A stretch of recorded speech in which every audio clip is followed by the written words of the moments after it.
Hi there, this is Bibi. I hope you are having a great day. And today I'm passing by to share creative die cutting ideas and ink blending using the new Bearded Iris layering die set by Altenew. This flower is one of a kind. In nature, it has ruffled petals, velvety texture, and also can have veins, very intense colors in contrast with whites and yellows. And when I saw the die set, my main interest was exploring coloring. So in this video, I'm going to be sharing that color exploration with you to get your creative juices flowing. First, let me show you the die set. It has many Altenew die sets. This features a keyhole system. At the back of the package, you will find instructions and also coloring inspiration or an idea to create the flowers as you see them on the package. And here are the dies. These are high quality metal dies. They cut the paper like butter and they also emboss the paper. So the first thing I'm doing here is to die cut white cardstock. This is Neenah 110 grams cardstock. And then I place the die cuts over a sticky mat so I can control the die cuts so they don't move over the surface, and I can apply ink. I also can use the ink that is over the mat to do other blends if I want to. And here I'm using the Altenew sticky mat. This is to use with the stamp wheel. This is made out of photopolymer, so it will get stained with certain ink colors. So if you don't want to stain it, don't use it for this. You can also use a jelly plate or any other kind of sticky mat, or just place them over a non-porous surface so you can do ink blending without staining anything. So I also wanted to feature today the new ink colors by Altenew. They are releasing 12 new colors. Those are greens, pinks, and purples. And here I'm using the greens. So just to show you those colors, I'm adding different ink colors to each of these leaves. And then I'm going to add this reindeer moss ink that is the darkest of the 4 new ink colors around the edges and here and there, just to add accents and to make everything look more harmonic.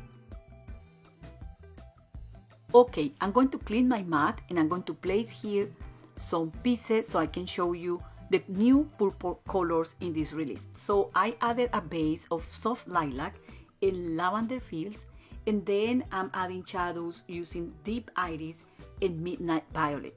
So here I was just testing the waters and I was exploring the colors. Altenew is very clever because they also release pink ink colors that I'm going to share with you next. And when you mix these purples with those pinks, the color blend is mind-blowing. So this release invited me to try all these colors, and here is one of the flowers completely assembled. Altenew has various tutorials on how to assemble the flowers. I'm going to link those in the video description. These are very easy to put together. They have 4 petals and layering pieces. Yes, I'm going to be putting one of these flowers together just to show you how to assemble the cards, also to show you some other elements you can use and give you extra ideas. So here I'm using the new pink ink colors: baby pink, fuchsia, magenta, and raspberry. The colors are gorgeous, as you can see there. Those are the real colors. And to be able to show you that, I'm using a brand new brush and I'm also applying the inks from light to dark.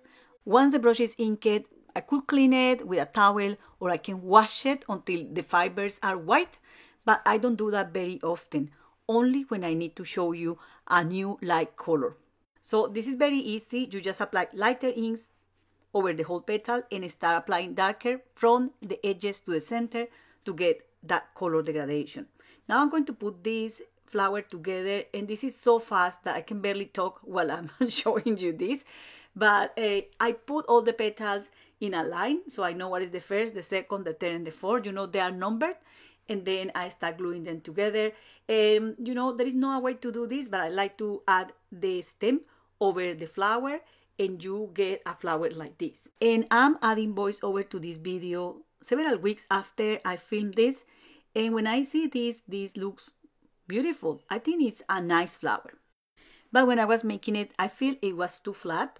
and I start adding Jazzberry ink in some of the edges or here and there, just to make this pop if I put it in a page. And this will be a very basic coloring. The flower is quite big. You can see the placement on a A2 panel. So one of them will be enough for this card size. I'm going to add the leaves here just to show you how these look assembled.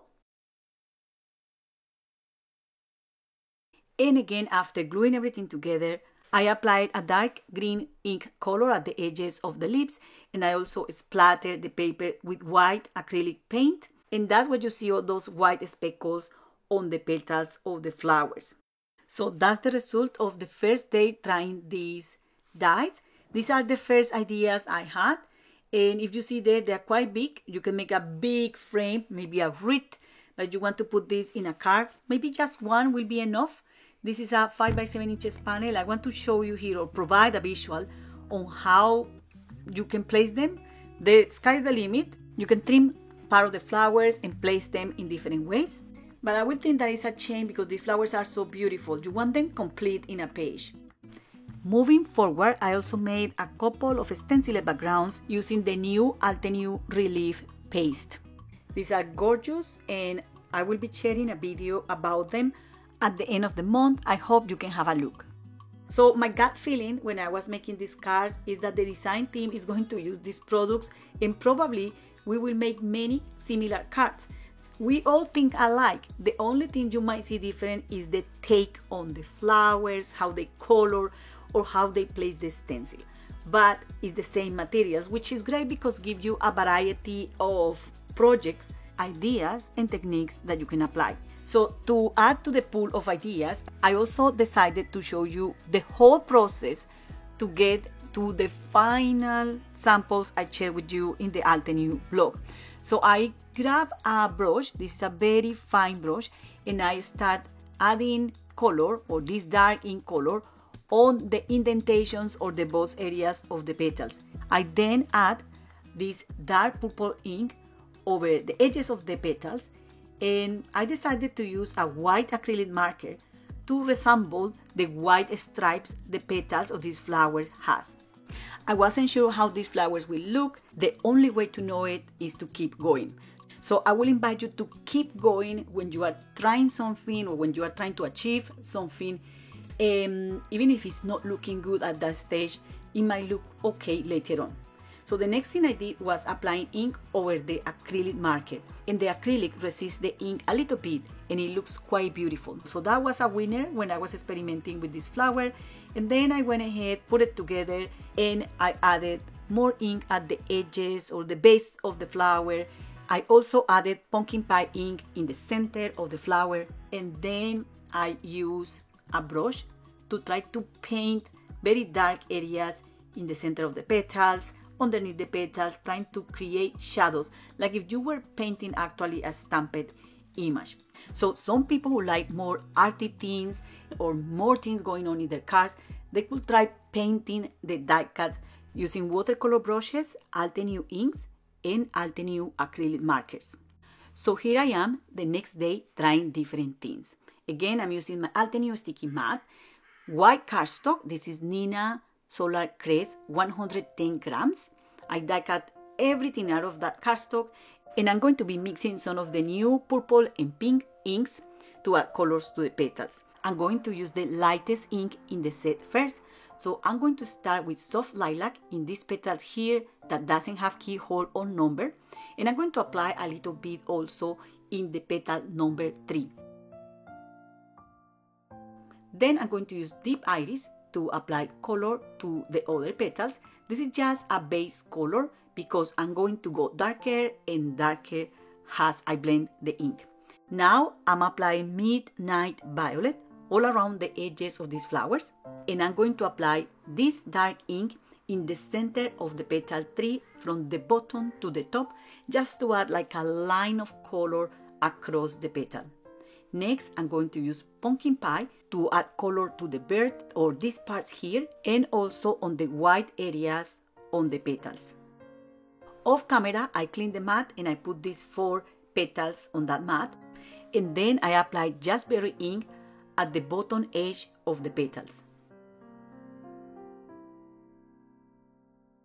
I also applied Jazzberry ink at the lower edge of these petals here using what I have in the brush, and I re-inked the brush just a little bit to get a hint of that ink on those pieces as well. Then I grabbed the petal number 1 and number 3 and I applied even more Jazzberry ink at the edges and also across the center of the petals. I cleaned the mat and I put the petals facing down on it to be able to apply this Jazzberry ink all over the back of these pieces. Then I applied Midnight Violet over the edges of the back of these pieces. This will help me to get a better result when I'm shaping the flowers.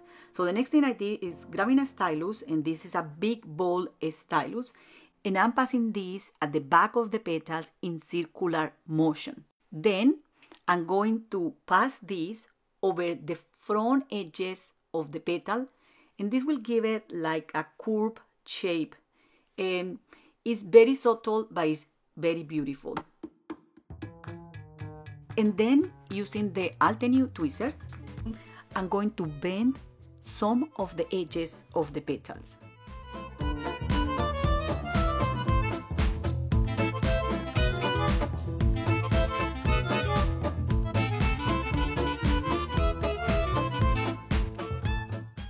And then we are going to put our flower together. And remember that each petal has an embossed number, and you start by gluing the petal number 2 on the number 1, then the 3, the 4, and there are some petals that doesn't have any number. Those are the finishing pieces. So this is done, and here you can see how different this look versus a flower I just glue without any ink blending or shaping. For the leaves, I did exactly the same I showed you before in this video, but instead using a dark green ink, I applied Jazzberry ink at the edges or the tips of the leaves and also a hint of pumpkin pie. So that makes the whole pieces to coordinate and to go better together in terms of color.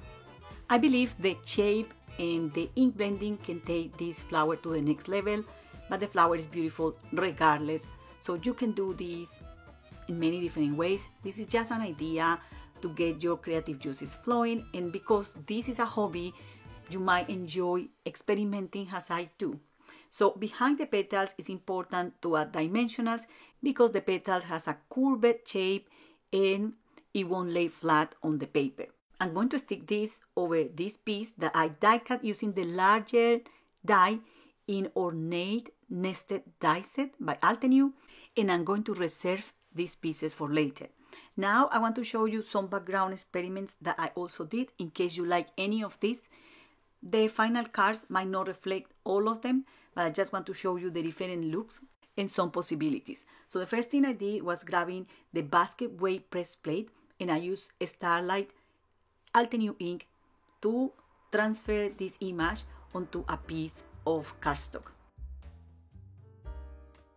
I didn't need to transfer that perfectly because my idea was to layer the pieces like so. I also want to add a stamped sentiment, so that's where I also need a white background panel behind the flower. I also die cut some of these frames out of gold cardstock, and I was exploring how this will look better if on a better press background or just in a solid dark background. But no, none of those were ideal to me that day, so I decided to grab this light blue piece of cardstock and splatter the background using the Starlight ink. And I was determined to use a decorative frame for this card, so I used this die set here called Deco Cover Die Set by Altenew, and I die cut some frames out of blue, white, and gold cardstock and decided to use this golden frame for this card. I glued the other elements, and I also removed the backing paper of the double-sided stick adhesives, and before the frame was completely adhered in place, I lifted a corner to tuck underneath the stem of the flower. Using a little piece of paper, as you see there, I also added extra glue behind some areas of this die cut to make sure that everything was adhered in place.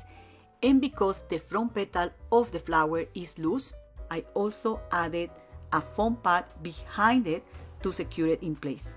Before adding the leaves to the flower, I stamped the sentiment from Elegant Sayings stamp set using Altenew Obsidian ink, and I was paying special attention that there was no ink in the plate to avoid transferring that to the flower that has a little bit of dimension. After doing this, I just adhered the panel to a card base, and this is a top fold C6 or A2 card base. It measures 5.5 inches by 4.25, and I also made a twin card using blue inks for the flower. So I just need to add the leaves in this area here, and if you see there, the design of this card is pretty much the same. For the blue flower card, I didn't add a color background, it was just a white panel, and I added the frame. And this is also me trying to add layers to cards. I'm not good at that. I think I spend a lot of time trying to add details to die cuts, and I think the beauty of the cards is in those details. But I know a card is a whole, and you have a background, you have your layering pieces. And even after all these years, I'm still learning, and I'm sharing with you all those experiments that led a piece of paper to look completely different from another, depending on the steps you follow to create it. So that's all for today. I hope you enjoyed this video. Do not forget to subscribe to this channel or visit the blog for more ideas and inspiration. Thank you very much for watching, and happy crafting. Bye!